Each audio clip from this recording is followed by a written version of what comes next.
ശാന്തി.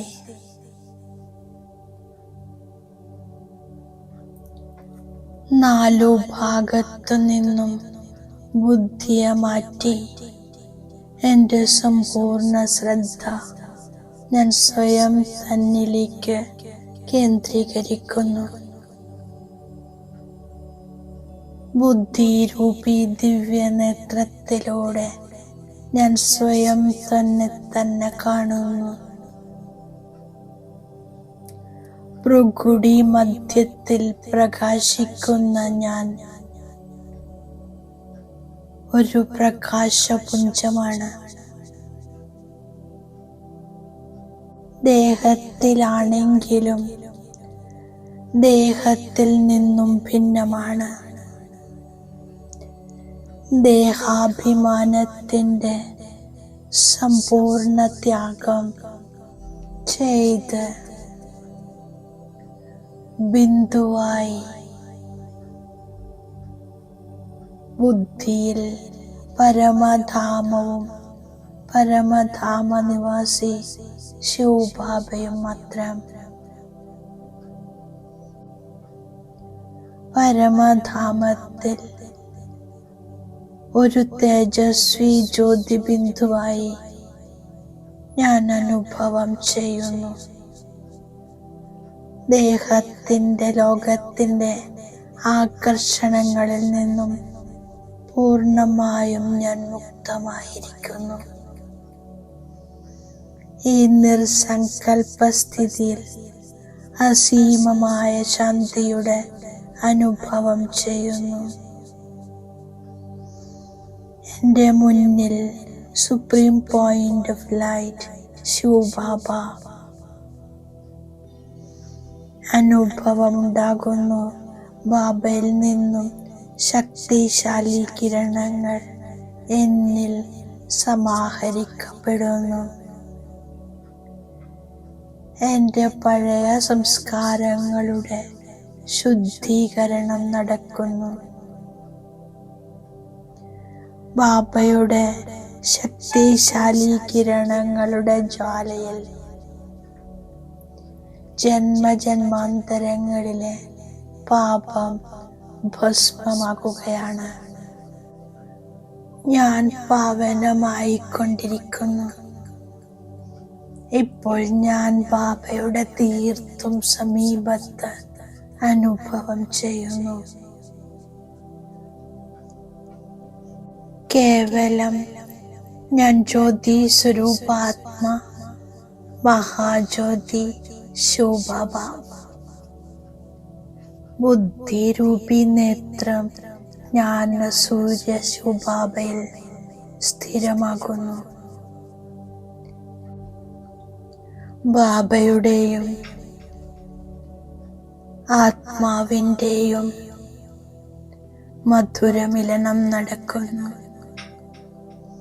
Ever pure ബാബയുടെ കൂടെ ഞാനും സമ്പൂർണ്ണ പവിത്ര സ്ഥിതിയിൽ സ്ഥിതമാകുന്നു.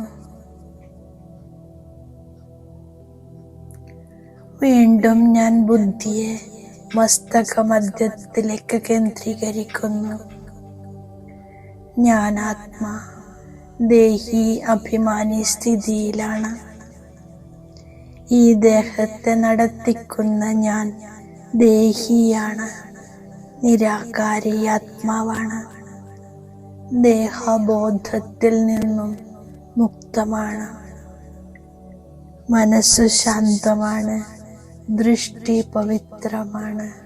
കർമ്മേന്ദ്രിയങ്ങൾ ശീതളമാണ്.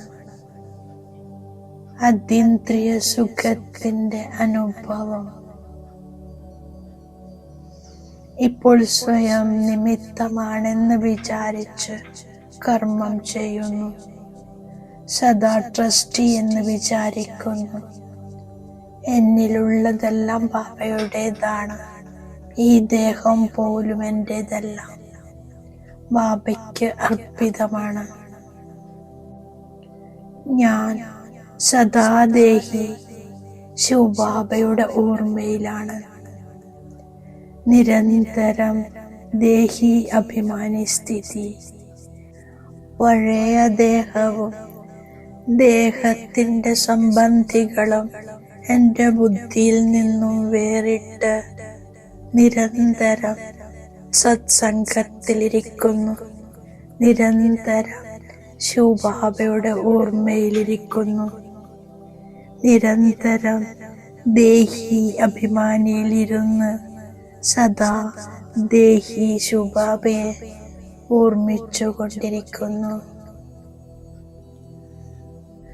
ഞാൻ മനുഷ്യാത്മാക്കളെ ഉണർത്തുന്നു, വഴി പറഞ്ഞു കൊടുക്കുന്നു. ദേഹി അഭിമാനിയായി ബാബയുടെ പരിചയം കൊടുക്കുന്നു. ദരിദ്രർക്ക് ദാനപുണ്യത്തിന്റെ ഭാവനയുണ്ട്.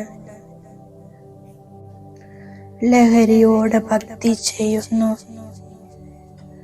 ധനവാന്മാർ പാപവും കൂടുതൽ ചെയ്യുന്നു. ധനത്തിന്റെ ലഹരിയിലായിരിക്കും. അതുകൊണ്ട് ധനവാന്മാരെക്കാളും ദരിദ്രർ മുന്നിൽ പോകുന്നു. ബാബ കൽപ്പകൽപ്പം സംഗമയുഗത്തിൽ വരുന്നു. പതിത ലോകം കലിയുഗത്തിന്റെ അന്ത്യത്തിലാണ്. സത്യയുഗത്തിന്റെ ആരംഭം പാവന ലോകമാണ്. ശിവപരമാത്മാവ് എൻ്റെ അച്ഛനാണ്. കൽപ്പം മുമ്പും സമ്പത്ത് നൽകിയിരുന്നു. ഉയർന്നതിലും ഉയർന്നത് ശിവപരമാത്മാവാണ്. കൽപ്പകൽപ്പം സംഗമയുഗത്തിൽ വന്ന് രാജയോഗത്തിന്റെ ജ്ഞാനം നൽകുന്നു. ബാബ സർവരുടെയും സദ്ഗതിദാതാവാണ്, മുക്തിദാതാവാണ്, വഴികാട്ടിയാണ്. ബാബ ആത്മീയ യാത്ര പഠിപ്പിക്കുന്നു. 84 ജന്മങ്ങൾ ആത്മാവ് കൃത്യമായി എടുക്കുന്നു. സുഖവും കൃത്യമായി അനുഭവിക്കുന്നു. ബാബയിൽ മുഴുവൻ ജ്ഞാനവുമുണ്ട്. അത് കുട്ടികൾക്ക് മനസ്സിലാക്കി തരുന്നു. പഠിക്കണം. പഠിച്ച് സ്വർഗത്തിന്റെ അധികാരിയാകണം. ബാബ ജോലി നൽകിയിരിക്കുന്നു. മനുഷ്യരെ ഉണർത്തുക, വഴി പറഞ്ഞു കൊടുക്കുക. ദേഹി അഭിമാനിയായിരുന്ന് ബാബയുടെ പരിചയം കൊടുത്ത് അനേകരുടെ നന്മ ചെയ്യൂ. ദേഹാഭിമാനത്തിൽ വരുന്നില്ല. ഞാൻ വളരെ വളരെ സാധാരണമായി ജീവിക്കുന്നു. പരസ്പരം സ്നേഹത്തോടെ നടക്കുന്നു. ഒരിക്കലും ഉപ്പ് വെള്ളമാകരുത്. ബാബയുടെ സത്പുത്രനാകുന്നു. ഒരിക്കലും അഹങ്കാരമുണ്ടാകരുത്. ബാബ വരദാനം തന്നിരിക്കുന്നു. ഞാൻ അതിൻ്റെ സ്വരൂപമാകുന്നു.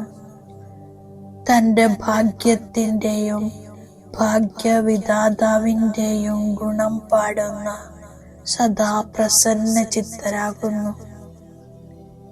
എല്ലാ ബ്രാഹ്മണ കുട്ടികൾക്കും ജന്മന കിരീടം, സിംഹാസനം, തിലക ജന്മസിദ്ധ അധികാരത്തിന്റെ രൂപത്തിൽ പ്രാപ്തമാകുന്നു.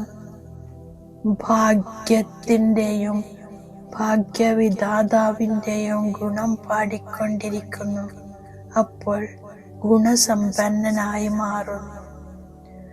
പ്രശ്നങ്ങളിൽ നിന്നും ഉപരിയാകും. അപ്പോൾ സദാ പ്രസന്ന ചിത്തരായിരിക്കാനുള്ള വരദാനം പ്രാപ്തമാകും. മറ്റുള്ളവരെയും പ്രസന്ന ചിത്തരാക്കുന്നു. ഏകനാമിയും എക്കോണമിയിലൂടെയും പോകുക തന്നെയാണ് ബ്രാഹ്മണ ജീവിതത്തിന്റെ സഫലതയുടെ ആധാരം. അവ്യക്ത സൂചനയാണ്. നിശ്ചിന്ത സ്ഥിതിയിലിരുന്ന് ഏതൊരു കാര്യവും ചെയ്യുന്നവർ സഫലത പ്രാപ്തമാകുന്നു. ബുദ്ധി യഥാർത്ഥ നിർണയമുണ്ടാക്കുന്നു. ഇതിന്റെ ആധാരമാണ് നിശ്ചയബുദ്ധിയും നിശ്ചിന്ത സ്ഥിതിയും. ഇതിൽ കൂടുതൽ ചിന്തിക്കേണ്ട ആവശ്യമില്ല. ഓം ശാന്തി.